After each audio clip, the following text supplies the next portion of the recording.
con la parte de sangre. Pero antes voy a hacerles recuerdo de cosas que ustedes ya han debido ver en fisiología seguramente. Pero es importante que nos acordemos. Entonces vamos a ver todo este contenido hoy día, o por lo menos parte. Y les voy a ir haciendo recuerdo de algunos conceptos que ustedes ya deben conocer.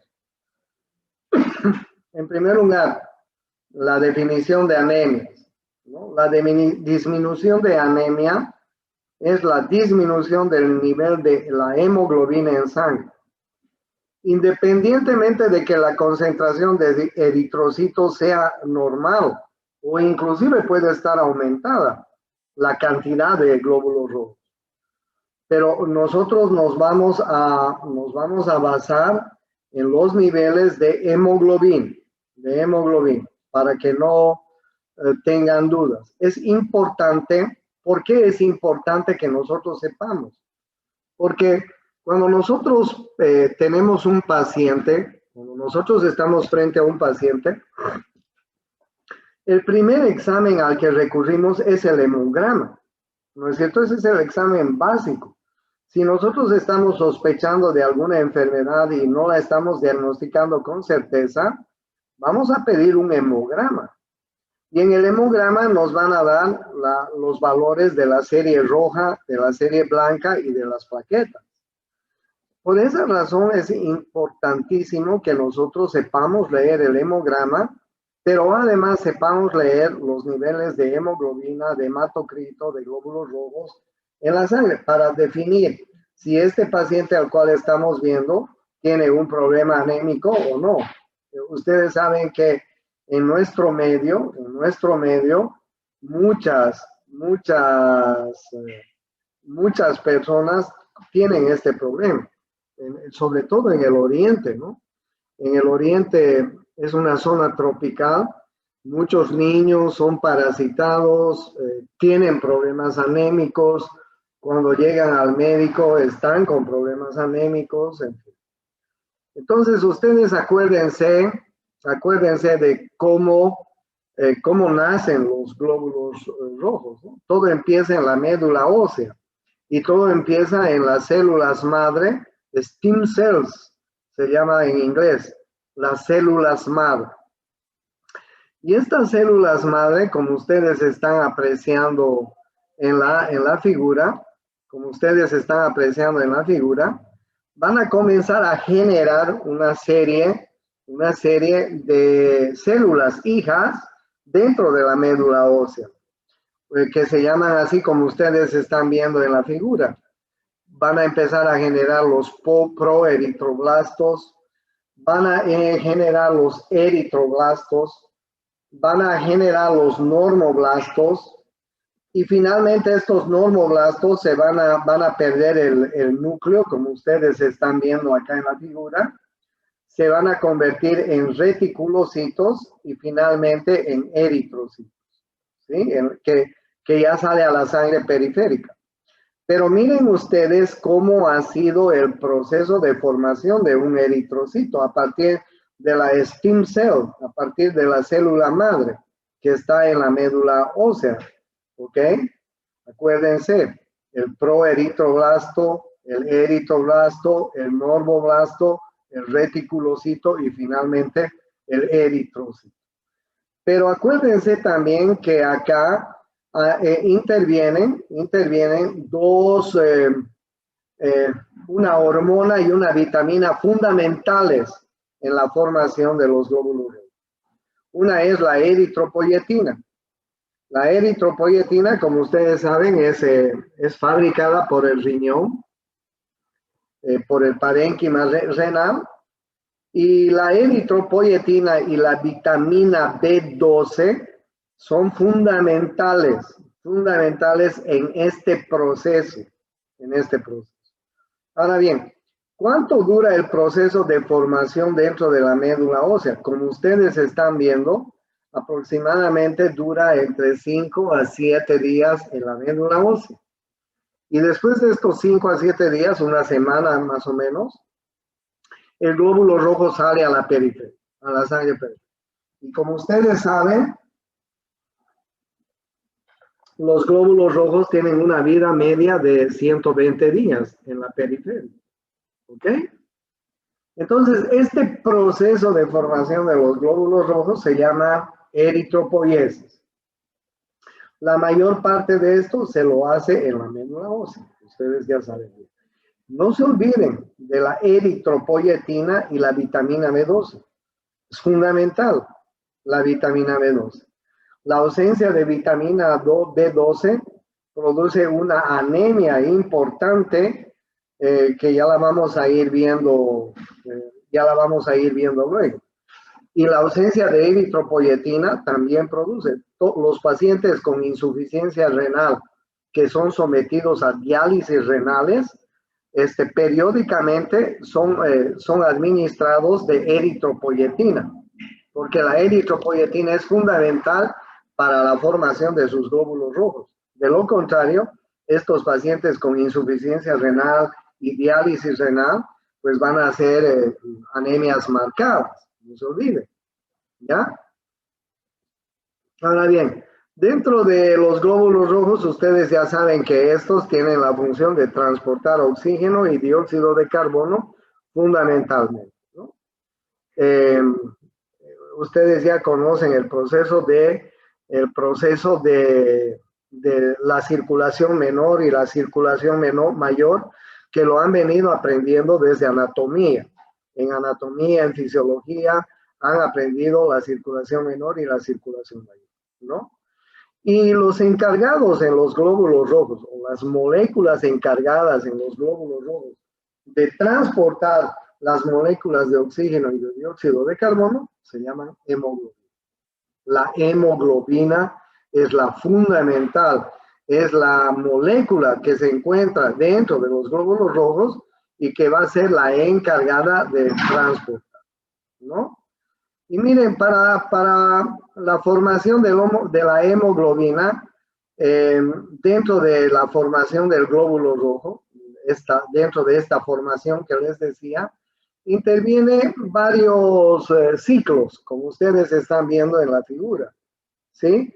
Dos moléculas de succinilcoenzima A se unen con dos glicinas y forman un pirrol.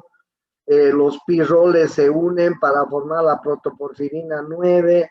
La protoporfirina 9 más el hierro forman la molécula hemo. El hemo más un polipéptido forman la cadena de hemoglobina alfa y beta. Dos cadenas de hemoglobina alfa y beta forman la hemoglobina A. O sea, es un ciclo que se cumple acá, en la eritropoiesis, ¿ok?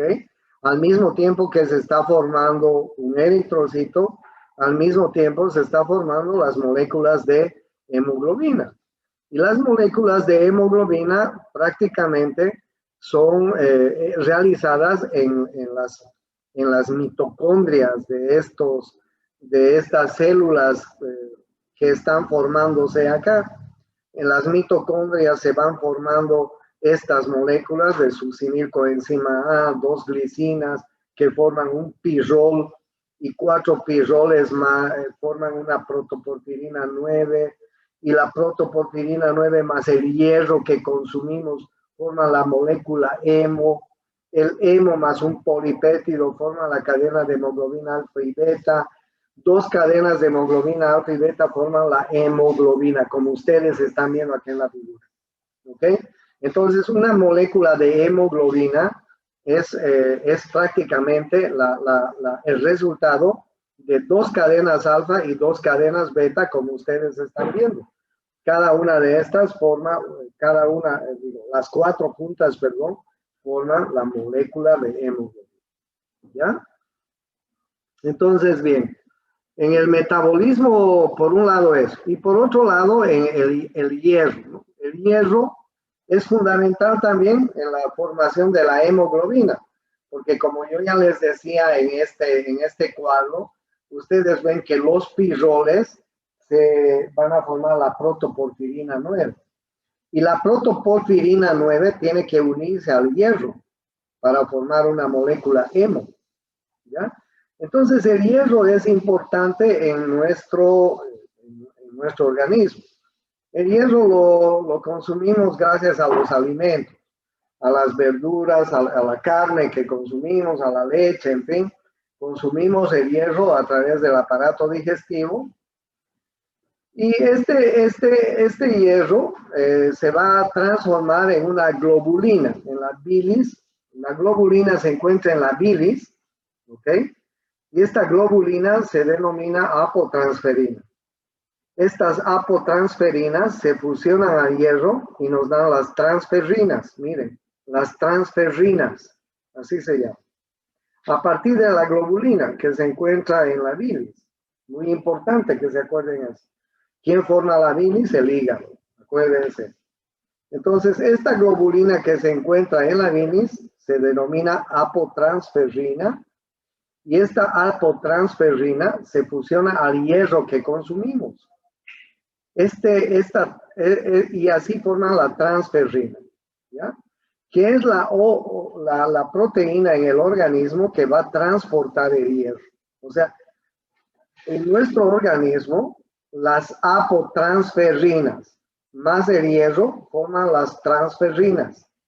Y estas transferrinas son las que están transportando el hierro en la circulación de sangre. ¿Ya? No se olviden. Entonces, el primer paso es la transferrina, ¿no es cierto? Ahora bien, miren ustedes, las transferrinas van a formar una molécula que se llama ferritina. Esta ferritina, si nosotros cortamos aquí la médula ósea, miren aquí he cortado la médula ósea, si nosotros colocamos a las ferritinas en la médula ósea, vamos a ver que las ferritinas comienzan a introducir el hierro en el proceso de formación del glóbulo rojo. ¿Ok? No se olviden, miren, la transferrina se ha introducido en la médula ósea, es decir, ha introducido el hierro, si ustedes quieren, en la médula ósea. ¿Ya? Ha formado ferritina. ¿Ya? Y miren, esta ferritina, como ustedes ya saben y les decía antes, son las encargadas de formar las hemoglobinas, ¿sí? El hierro es almacenado dentro de las mitocondrias y los ribosomas de los eritroblastos y luego van a dar lugar a la formación de hemoglobina. Como ya les decía en la anterior figura, acá, más o menos así se forma la hemoglobina, ¿no es cierto? 2 moléculas de succinil coenzima A más 2 glicinas dan un pirrol. Se unen 4 pirroles y dan la protoporfirina 9. La protoporfirina 9 más el hierro van a dar una molécula de hemo. El hemo más un polipéptido va a dar cadenas de hemoglobina alfa y beta. 2 cadenas de hemoglobinas alfa y 2 cadenas de hemoglobina beta van a dar la hemoglobina, la molécula de hemoglobina. Pero ustedes ven que en la formación de la molécula de hemoglobina interviene pues obviamente el hierro. Por eso es que la transferrina transporta ese hierro a los eritroblastos dentro de la médula ósea, ¿ya? En forma de ferritina. ¿Ya? Y una vez que está ahí, como ustedes están viendo esta figurita, el hierro se almacena dentro de las mitocondrias y ribosomas de los eritroblastos en las células madre, en la médula ósea, y a partir de esto va a dar formación a las moléculas de hemoglobina. ¿Ok? Es un proceso pues interesante que se da en la médula ósea. Bueno, por un lado. Entonces ya sabemos cómo se forma la hemoglobina. ¿Listo? Ahora, ¿qué pasa con el metabolismo de la hemoglobina? Ustedes saben que los glóbulos rojos tienen aproximadamente un tiempo de 120 días. Ustedes saben, como están viendo ustedes acá en la médula ósea se forma la eritropoiesis, la que acabo de decirles, ¿no es cierto? Y una vez que los glóbulos rojos están maduros, van a salir a la circulación, van a vivir 120 días dentro de los vasos sanguíneos. Esto que está pintado de rosado en la figura es un vaso sanguíneo. Y después de esos 120 días van a ser reciclados, si vale el término, esa es la palabra exacta, reciclados en el sistema retículo endotelial que tenemos en el organismo. Por ejemplo, el vaso forma parte del sistema retículo endotelial. El mismo hígado forma parte del sistema retículo endotelial. ¿Ok? Entonces, ¿qué va a pasar acá cuando los glóbulos rojos envejecen? Van a venir a los órganos del sistema del retículo endotelial, ¿no es cierto? Entre ellos el vaso, entre ellos el hígado, ¿ya? Entonces acá el glóbulo rojo se va a descomponer. Se va a descomponer en una molécula de hemo y en una molécula de globina. ¿Ok? Ahí ustedes ven, hemo y globina. La globina va a pasar a formar parte de los aminoácidos. El hígado, el vaso van a formar la globina como parte de los aminoácidos.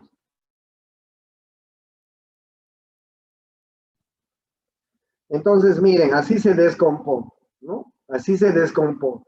El glóbulo rojo, la hemoglobina del glóbulo rojo, se descompone en hemo y en globina. La globina se va a descomponer en aminoácidos, que luego van a ser utilizados por el organismo. Y el hemo, la molécula del hemo, va a sufrir una transformación, como ustedes están viendo, gracias a una enzima. Esta enzima, muy importante esta enzima, hemooxidasa. La hemooxidasa va a transformar, miren ustedes, como la molécula de hemo, ¿no? En una molécula de monóxido de carbono, biliverdina y hierro, ¿sí? Este hierro va a entrar a la sangre, se va a unir a la transferrina y así va a ser transportado otra vez a la médula ósea. O sea, el hierro es reutilizado otra vez, ¿ya? Se une a la transferrina y entra a la médula ósea. La otra molécula en la que se desdobla la molécula hemo, la biliverdina, gracias a esta otra enzima, que es también importante, acuérdense, de la biliverdina reductasa, se va a conjugar en bilirrubina no conjugada. Acuérdense de la canción de Juan Luis Guerra, me sube la bilirrubina. Acuérdense, ¿cómo se forman las bilirrubinas? A partir de las moléculas de hemo, ¿no? De la hemoglobina. Entonces, la bilirrubina no conjugada, que es insoluble en este momento, entra a la circulación sanguínea y en el hígado se va a transformar gracias a esta enzima, gracias a la enzima glucuronil transferasa en bilirrubina conjugada.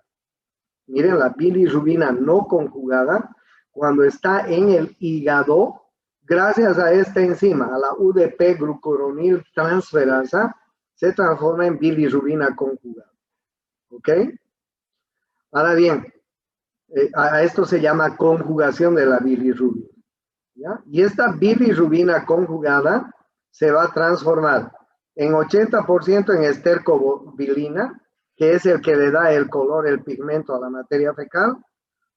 Se va a transformar un 18% en urobilinógeno, que es eliminado por la orina, y en 2% en urobilina. ¿Ok?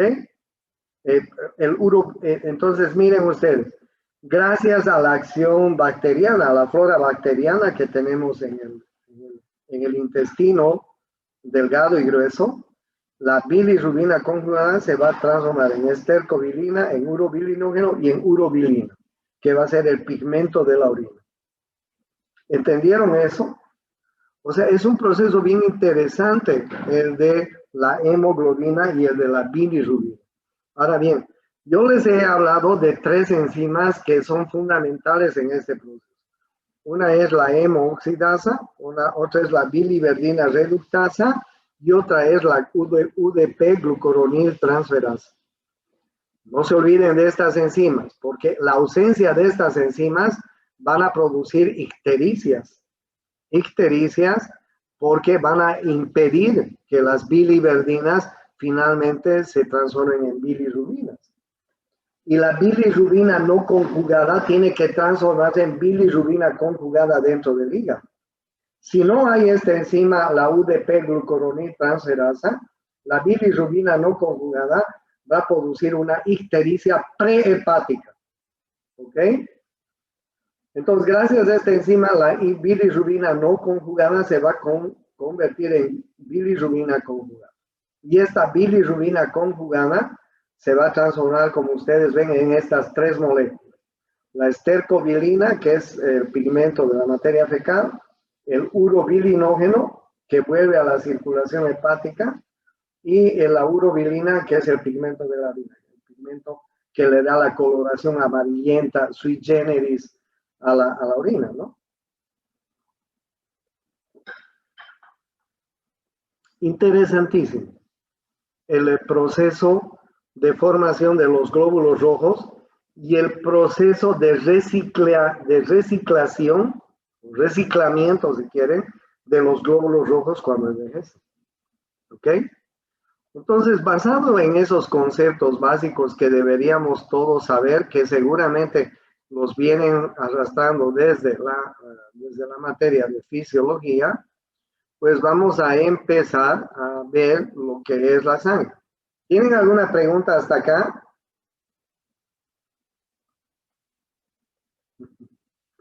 Espero que hayan atendido y hayan comprendido. Bien, les voy a poner el video en la plataforma. Bien, la sangre entonces, ¿no? ¿Qué dice acá? El volumen total de la sangre tiene una relación recíproca con la masa corporal, libre de tejido adiposo. Este concepto lo he sacado del texto que ustedes tienen, ¿ya? Y en promedio alcanza en las mujeres 3.6 litros y en hombres 4.5 litros. Y entre sus funciones, la sangre figura en el transporte de numerosas sustancias. El oxígeno, el dióxido de carbono, sustancias alimenticias, desechos metabólicos, vitaminas, electrolitos, etcétera, ¿no?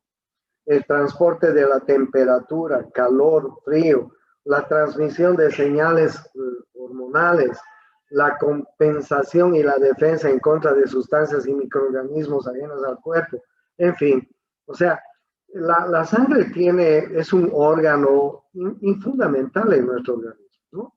Esta definición la saqué del texto que ustedes manejan, ¿ya? Y ahí entonces tienen los valores normales del hematocrito y de la hemoglobina primero. Primero el hematocrito, ¿no? El hematocrito es el valor que se define por la cantidad de volumen en la sangre ocupado por los glóbulos rojos respecto al ocupado por la sangre total. Esto es importante para que entiendan el hematocrito. ¿Ok?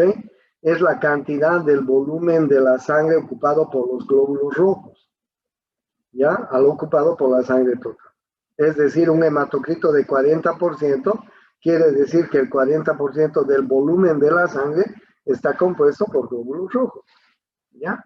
Ustedes saben que la sangre se descompone en dos partes, uno es el plasma y otro es la parte sólida de la sangre, ¿no? Que son las células.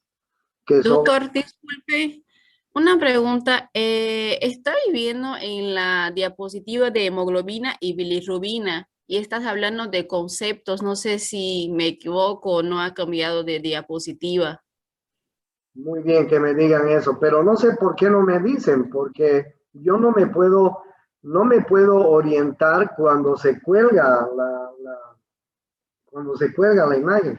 Ustedes me están dejando hablar como un tonto y no me dicen, doctor, se colgó.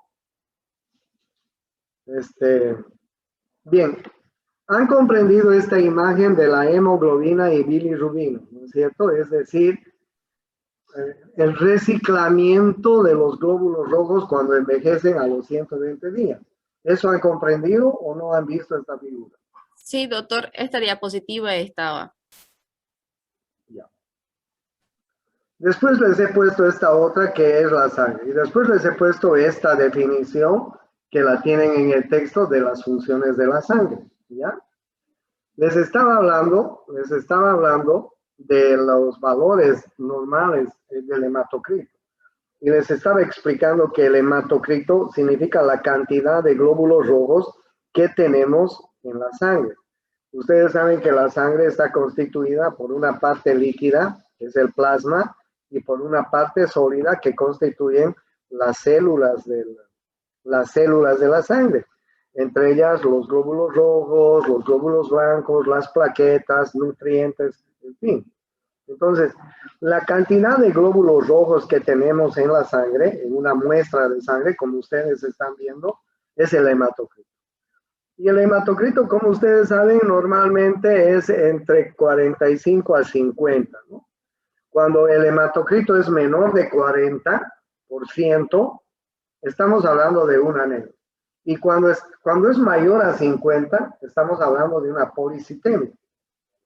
En La Paz, en Potosí, en Oruro, en los lugares de altura, a veces hay policitemia fisiológica, ¿no? Porque como hay menos oxígeno, los pobladores de esas regiones necesitan más glóbulos rojos. Entonces, si tú le tomas a un ciudadano de Potosí, por ejemplo, una muestra de sangre, vas a constatar que tiene un hematocrito mayor a lo normal. Claro, porque tienen menos oxígeno y necesitan más glóbulos rojos. Entonces, su hematocrito va a ser fisiológicamente normal. Aunque, claro, hay también ciudadanos en esas ciudades que los vas a ver amoratados, vas a ver que cianóticos. Entonces, y si les tomas una muestra de sangre, su hematocrito está elevado por encima, muy por encima de los valores normales. En el lugar de sangre parece que está circulando API, el carajo. Entonces, esa gente tiene poliglobulia o policitemia, así se conoce, ¿no es cierto?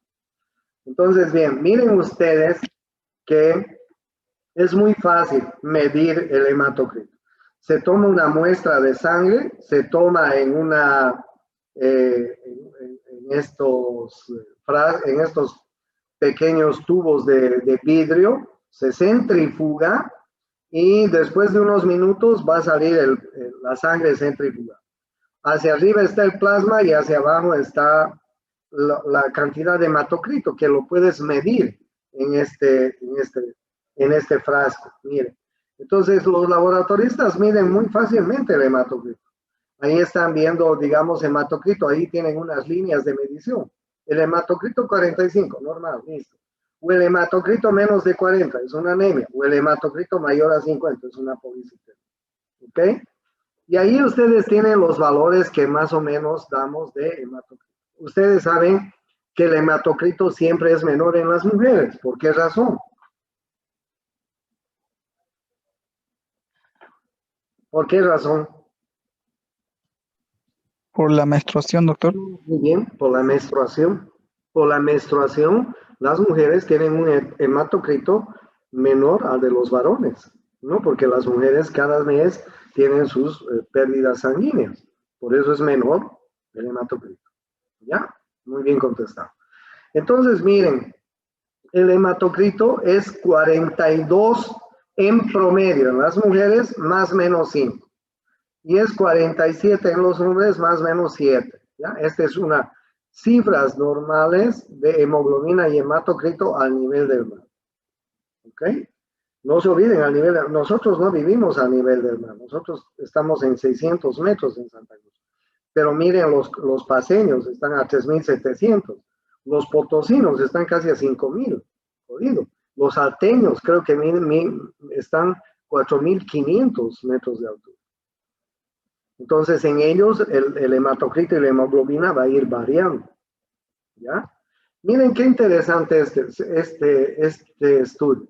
Se estudiaron casi 2.000 sujetos sanos, jóvenes, entre 15 a 29 años, hombres y mujeres residentes de Potosí, Bolivia, 4.000 metros de altura, para determinar el rango normal y el promedio de los valores de hemoglobina y hematocrito.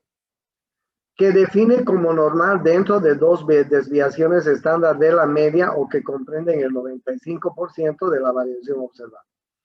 Para el sexo masculino, el hematocrito promedio es de 52.7, casi 53, y un promedio de hemoglobina de 17.3. Miren ustedes cómo varía. Para el sexo femenino, los valores son de 48. Miren, comparen con los valores normales que les pongo en la tabla. Y 15.8 gramos de hemoglobina de sangre, respectivamente. ¿Ok? O sea, este es un estudio que han hecho en la gente de Potosí, 4.000 metros, y pueden ver ustedes que hay variaciones en el hematocrito y en la hemoglobina de esos ciudadanos, de esos pacientes, o de esa gente. Normal. No es que es patológico esto. Como tienen menos oxígeno, necesitan más glóbulos rojos y su hematocrito, su hemoglobina, van a ser un poquito más altos que lo normal. Entonces hicieron estos estudios y pueden ver cómo el hematocrito promedio en los varones en Potosí, casi 53. Y la hemoglobina, 17.3. Y en las mujeres, 48 y la hemoglobina casi 16. Comparando con los valores normales. Hemoglobina 14 en las mujeres, 16 en los hombres a nivel del mar, y el hematocrito 42, 47, más o menos. ¿Ya?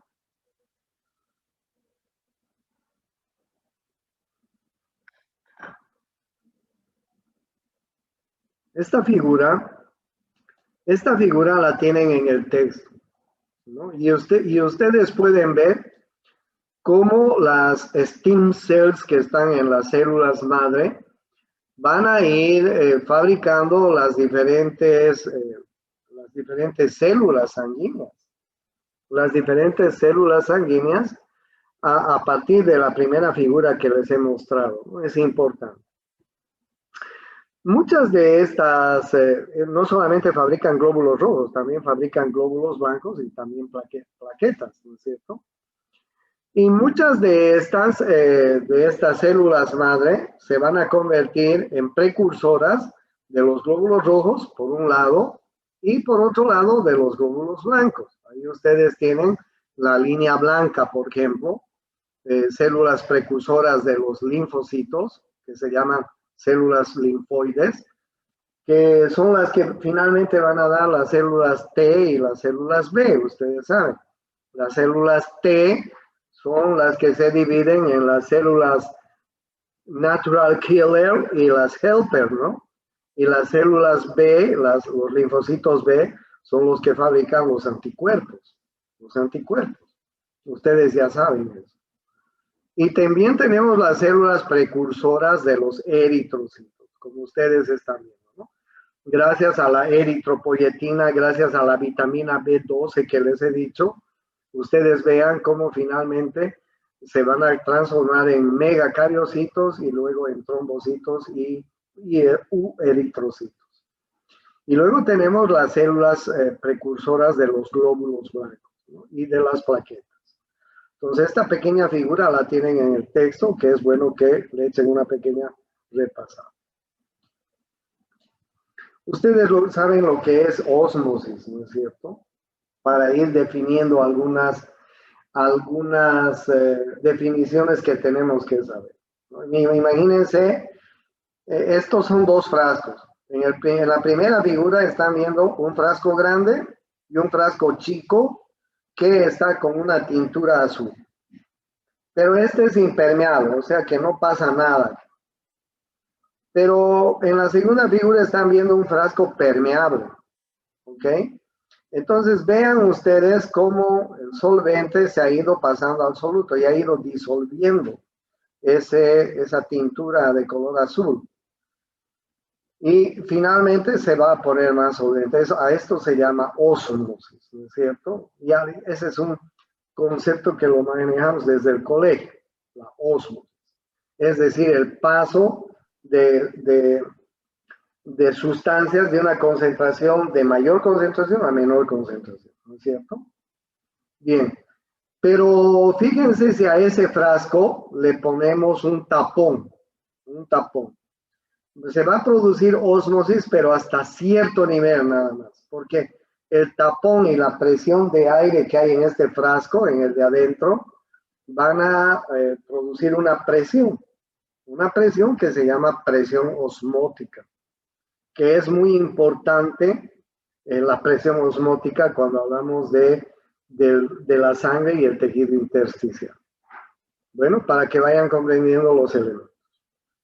En las células, las membranas celulares y los organelos regulan la presión osmótica y el intercambio de líquidos y electrolitos. Eso es muy importante. O sea, hacen las veces del tapón del frasco que está dentro y del aire. Aquí en las células, las membranas de las células y los organelos regulan la presión osmótica y el intercambio de líquidos y electrolitos. Por eso es que tenemos, ustedes bien saben, diferentes concentraciones de electrolitos y líquidos intra y extracelularmente, ¿no? Pero además de la presión osmótica, tenemos la presión oncótica o coloidosmótica. La presión oncótica o coloidosmótica es la presión que ejercen sobre todo las proteínas dentro de los vasos sanguíneos. ¿Ya? Las proteínas dentro de los vasos sanguíneos van a atraer, van a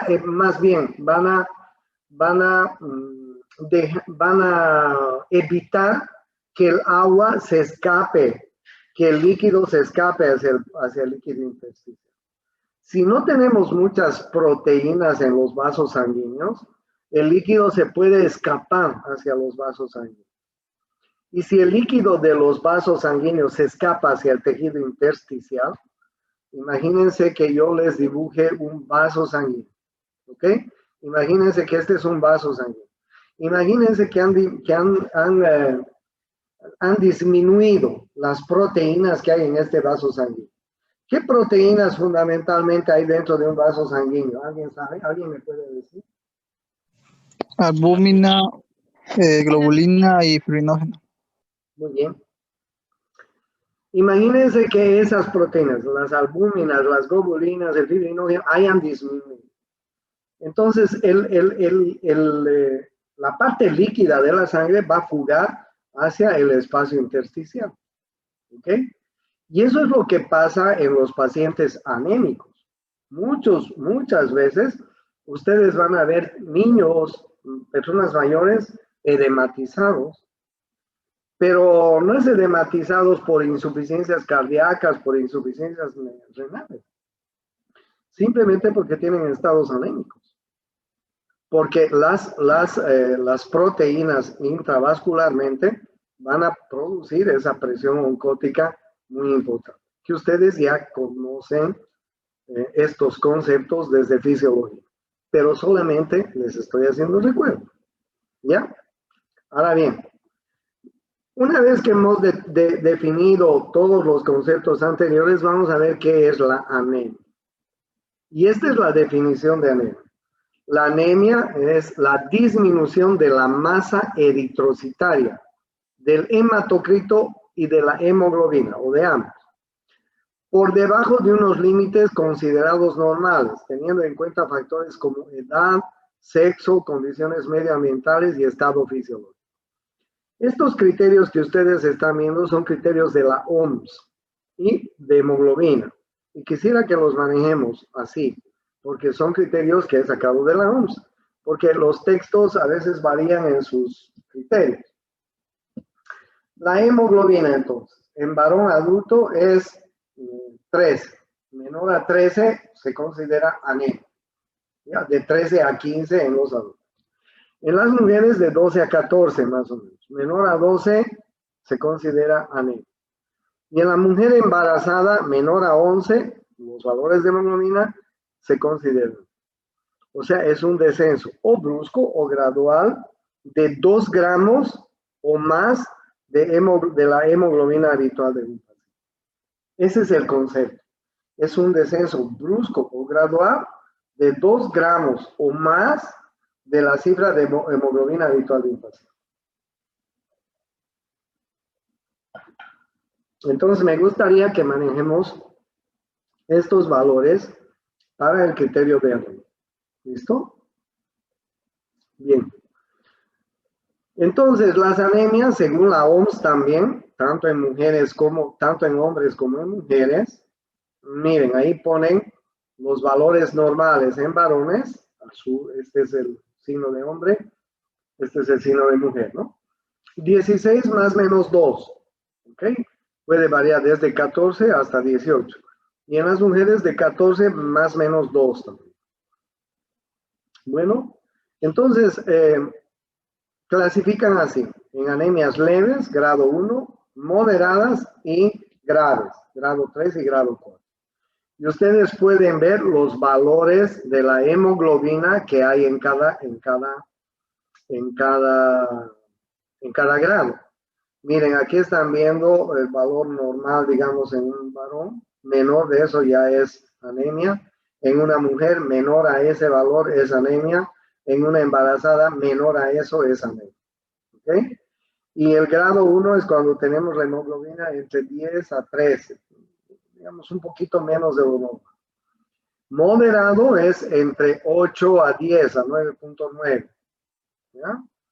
Y grado 3 y grado 4 es de 6 a 7.9. Dice que en grado 3 y en grado 4 los médicos deberíamos considerar en transfundir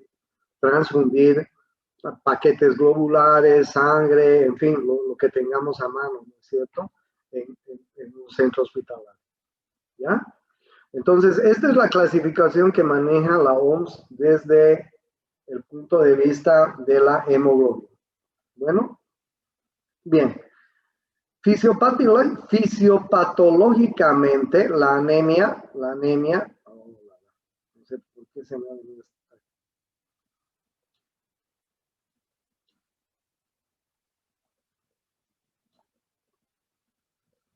Ya. Fisiopatológicamente, las anemias pueden ser no regenerativas o centrales. Miren, aquí está el reticulocito. El reticulocito es la célula clave en la formación del glóbulo rojo. El reticulocito, ustedes saben que está en la médula ósea. Entonces, primero, basándonos en el reticulocito, las anemias pueden ser centrales y periféricas. ¿Ya? Centrales pueden ser por alteraciones de síntesis de la hemoglobina, que ya les he mostrado cómo se forma la hemoglobina. Alteraciones de la eritropoiesis, ya les he mostrado cómo se forma la eritropoiesis. Secundaria a enfermedades sistémicas, una de ellas es, por ejemplo, el lupus, otra de ellas es la insuficiencia renal, y por déficit de eritropoyetina, ¿no? Por déficit de eritropoyetina, que es fundamental también en la formación. Entonces, estas anemias no regenerativas centrales pueden ser por estas causas. Alteraciones de hemoglobina, alteraciones de eritropoiesis, secundaria a enfermedades sistémicas, estímulo de la eritropoyetina más baja. Y las anemias regenerativas o periféricas, ¿ok?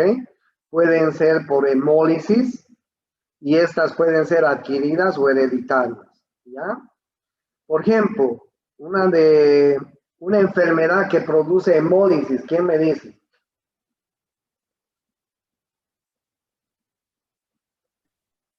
El paludismo.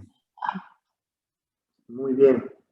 El dengue hemorrágico, el paludismo. Son enfermedades que producen hemólisis, ¿no es cierto? Pero no solamente hay adquiridas, hay también hereditarias, ¿no? Y además en las periféricas tenemos las hemorrágicas, ¿no? Las anemias hemorrágicas, que estas pueden ser agudas o crónicas, ¿no? Y nos damos cuenta perfectamente. O sea, desde este punto de vista vamos a ver nuestras anemias, ¿ya? Ahora bien, esa es la clasificación fisiopatológica de la anemia, así que seguro que les voy a preguntar esto. Bueno.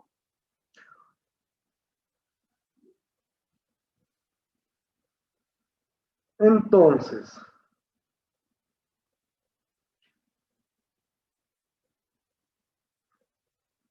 las anemias pueden ser también microcíticas, normocíticas o macrocíticas. Miren, ahí les estoy dando el concepto de cada uno de ellos, ¿no? Microcíticas, cuando las moléculas de hemoglobina son chicas.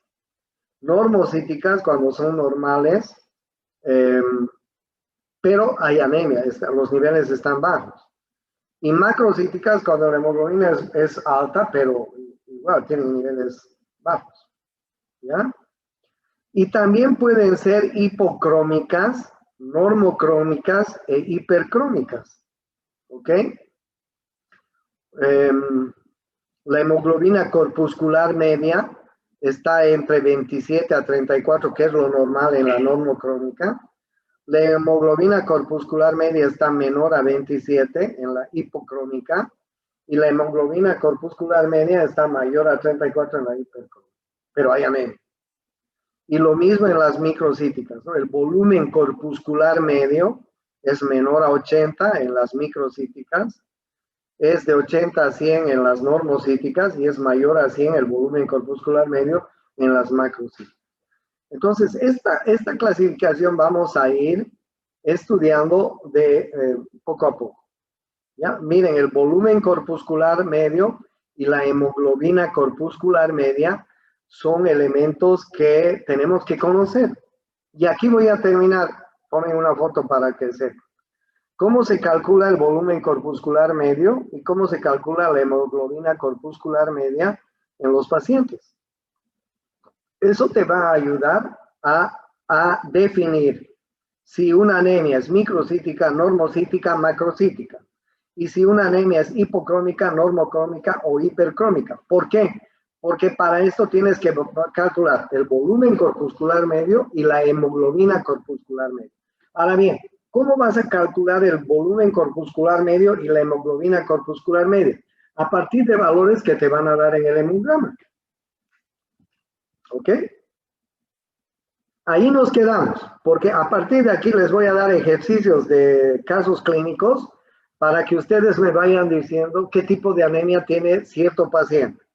Si tiene una anemia microcítica, normocítica o macrocítica, o si tiene una anemia normocrómica, hipocrómica o hipercrómica. Para eso tenemos que aprender a calcular volumen corpuscular medio, hemoglobina corpuscular medio. ¿Está claro? ¿Está claro, changos? Sí, doctor. Ya, entonces, habrán sacado una fotito a esto, ¿no? Porque ese ejercicio tienen que hacer. Cuando nosotros pedimos un hemograma, nos dan el hematocrito, nos dan la hemoglobina y nos dan el número de glóbulos rojos. O sea, es fácil. Tenemos que calcular el volumen corpuscular medio y la hemoglobina corpuscular media. Y a partir de eso, vamos a definir, este paciente tiene este tipo de anemia. Y nos vamos a dar cuenta qué pasa si es una anemia central o si es una anemia periférica. ¿Ok? Entonces es importante,